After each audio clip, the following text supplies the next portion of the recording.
Hello and welcome. David Bradley from the BACH room here. I have an interesting decision. I have this set 2 of this public domain thing here, and it has not been opened before. This is snazzy packaging in shrink wrap and cardboard. And, oh, it's funny, as I look at this, I see some names of other things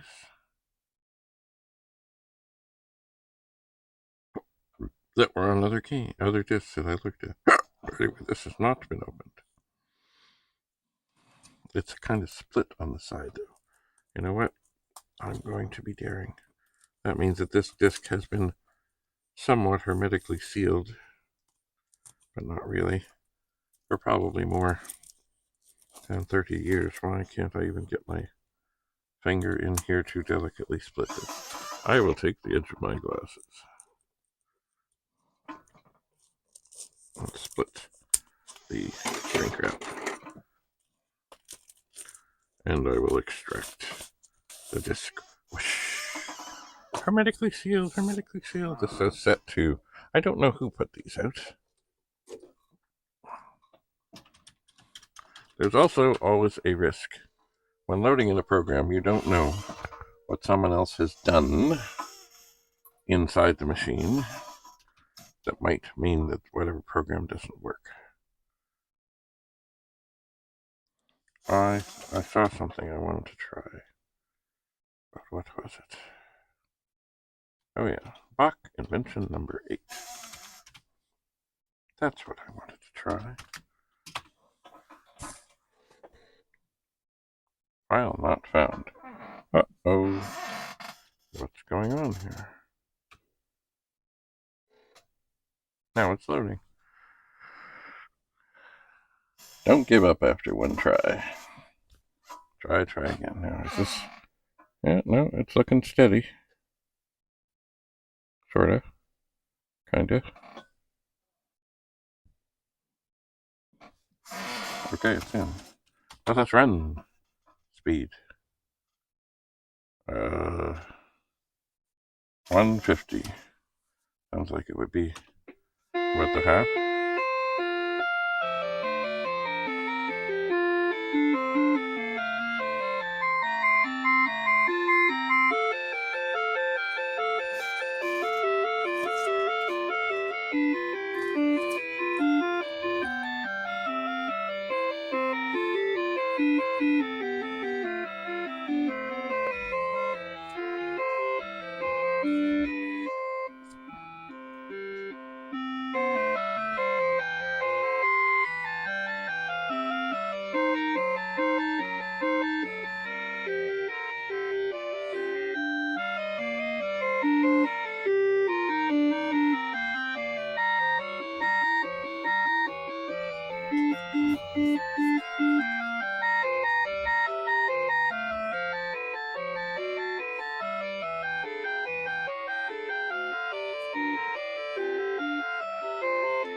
Cool.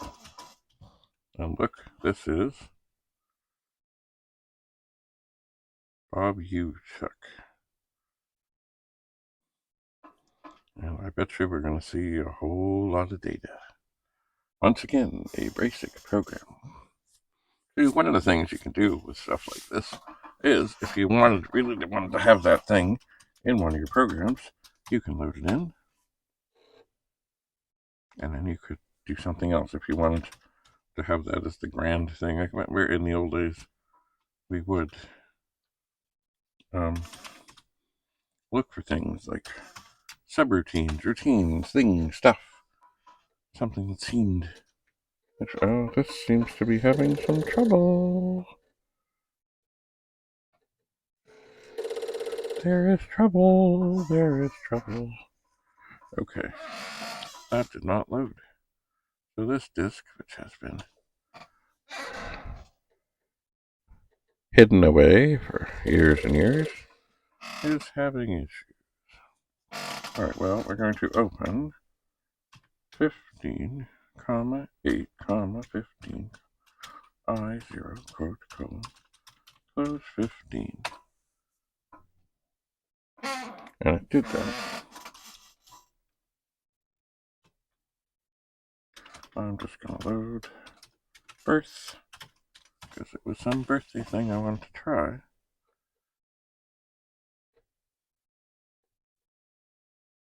And it is not happening.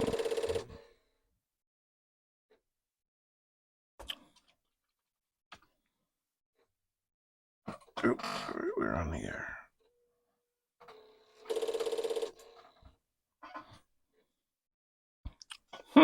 Well, what I'm going to do now is reseat the disk. And I'll try again.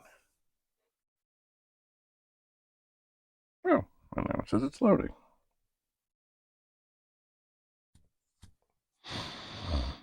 Imagine.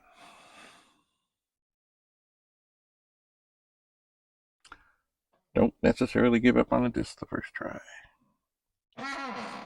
And it looks like it is loading well. Alright, let's run it. Cake. Oh my. Cake by David Bradley. Music by Jim Butterfield. No. Could it be? I had no idea.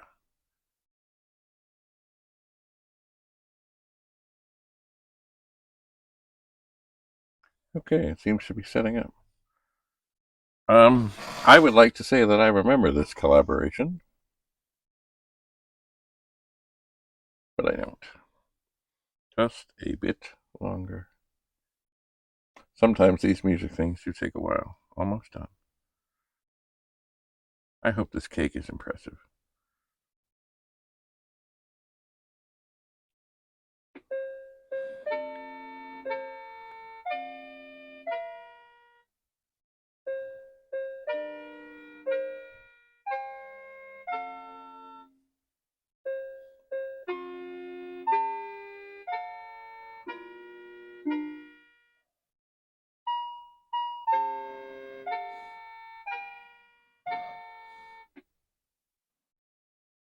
Oh.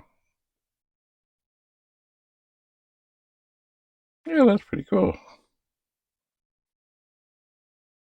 And the candles are flickering.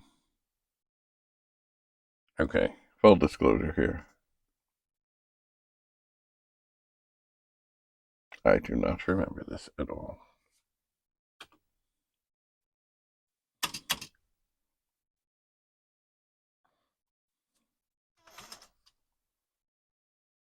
And there's some of the things, obviously sprites.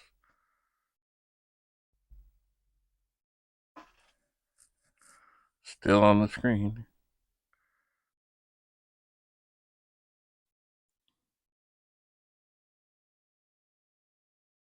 Imagine that. Let us clear the screen and run that again. See if that actually goes away. Oh no, it does not. Okay, this actually. Oh, okay. So part of what we did here is switch the character set, sort of. Hang on, let's just see what happens. See, one of the things, that's when you load something in. You never know what it's done to the memory or done to whatever. But obvious. Oh, it's coming back. Cake by David Bradley, music by Jim Butterfield. I don't remember doing this. But I knew Jim Butterfield well, and he is missed. His wit, his cassette tape, etc., etc., etc.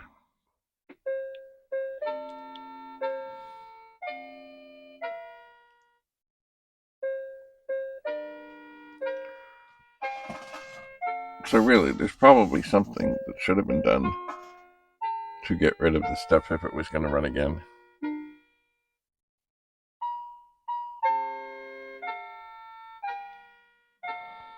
And let's see the cake. Yay, there's the cake. And the candles are flickering. And I have no memory of this. None at all. But that's pretty good. You probably can't see that so well there. Alright. And there should have been a limit. But anyway, I suppose you could just leave this set up at the party. Good. I'm surprised in a way that we didn't have the cake come up and it put the words down below. I suspect what I suspect what this was one of those public domain things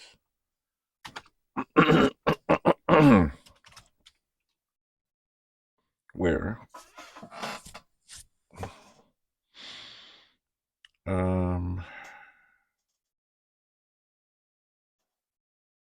I found the song, and chances are I added the cake. There's the data. That's gotta be the cake. It's gotta be,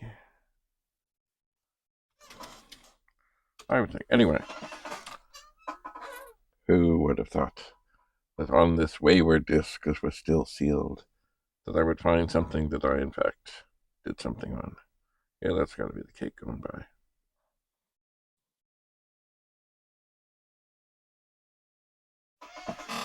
Let me just see that again here. One more time, because I just want to see. See, we didn't actually sit and work on this together. I suspect. Oh, it's supposed to do it. It does say see you next year.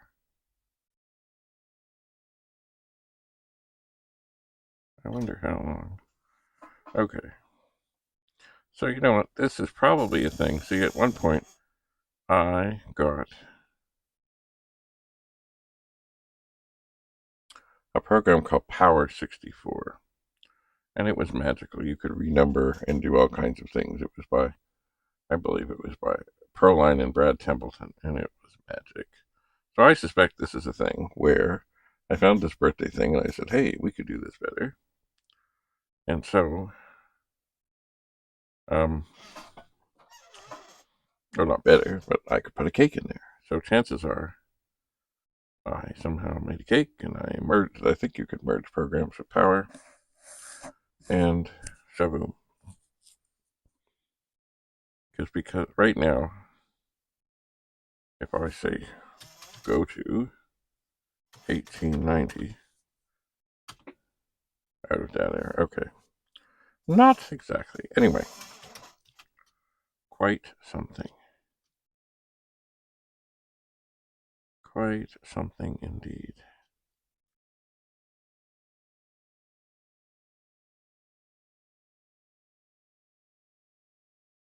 Get ready. Okay, there's the cake. Now it's funny. What is...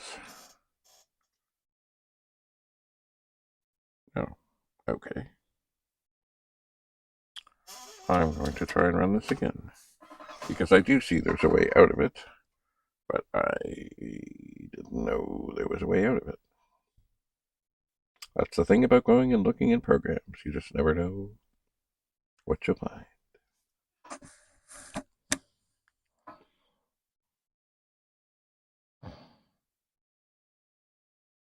Alright, it's getting ready. I do not remember this. I do not remember this.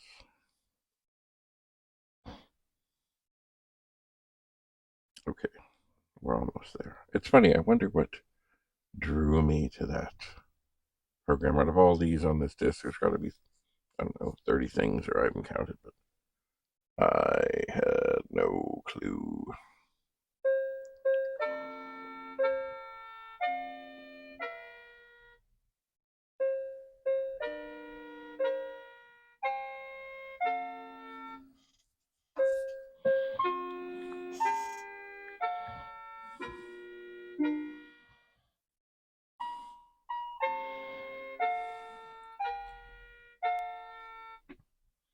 there's the cake. It's funny, I mean, looking back on it, like it says David, and there should have been a way that you could put in the name. So now, according to this, if I press E, or maybe it's a shifted E, it looked like an E.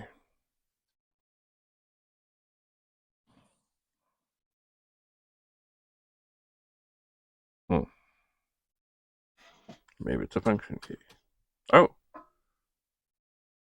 Oh, there should have been instructions for that. I just blew out the candles.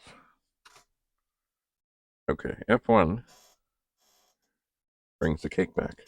So if I press F1, oh! The candles blow out. Except for one. And if I press F3, I go. And then it's, oh, this is magic.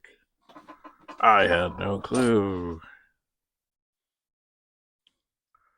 Alright, I think I need to tinker with this, but not at this juncture.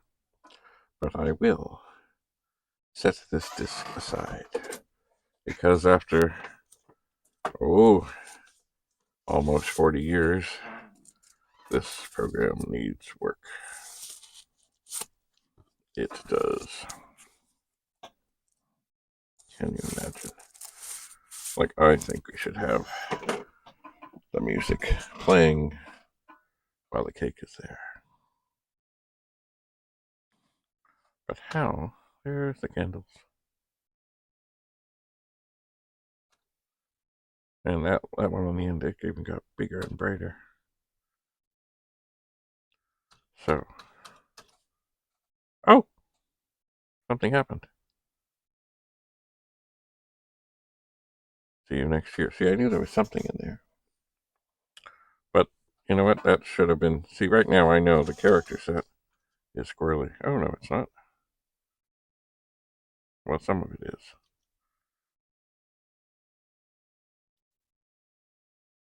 Like, the cursor is weird. Let's see what else comes through here.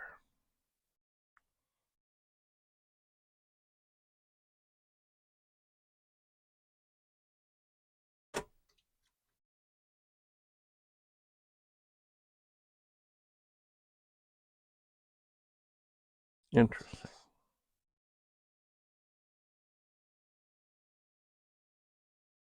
Alright, this requires attention. This requires looking out at it.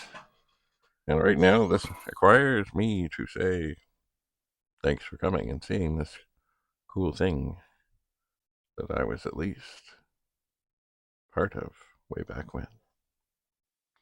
And to Jim Butterfield, actually, you know what? It wasn't that long ago that we got word that Jim Butterfield's widow has passed away too. Well, I don't think it was a year. And suddenly, I knew her name, and it suddenly escapes me. Vicky! It was Vicky. And I've only met his daughter once. I would suspect that too was more than 20 years ago. And when did I meet her? Well, he had an old Chevette. And he decided it was time for it to go. And I think he called up my brother Richard, because Richard was into getting rid of car things and doing such things. He had a tow bar, and he would drag things here and there, usually to the scrapyard. Anyway, for whatever reason, Richard wasn't available, or whatever. I said, yeah. Anyway, so I and a friend went, and we got it, and we did do the typical thing that is a good thing with cars, and that is we looked it over and decided what could be used. And there were things, see, I had a big old GM station wagon, and the Chevette was a GM. There were things that could be used. They did have some limited interchangeable parts. And the tires would fit this other fellow's Le Car, or a friend of his. I don't know if the wheels were right, but the tires were good and they would fit. Anyway, so we brought it home to the driveway, stripped off things that would be helpful to our endeavors, and that just basically meant parts for our cars. I think he also had a GM car, and there were other things. And then we found a scrapyard And we never got anything for it because basically what we did is we took it down. It was downtown Toronto. We took it down in the middle of the night. We pulled it up on the sidewalk in front of their yard where they, it was all gated and stuff. And we put the ownership in the thing that was all figured. And one by one, we took up all the tires and all the wheels and left it sitting on the ground. And I'm sure in the morning they came and said, "Oh, look at that." And they brought out a forklift and they took it in and away it went. But I remember in the midst of that, on that trip, that was the one time I met Jim Butterfield's daughter.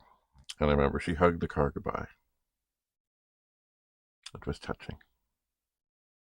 Anyway, thanks for coming. Thanks for being here. Bye for now.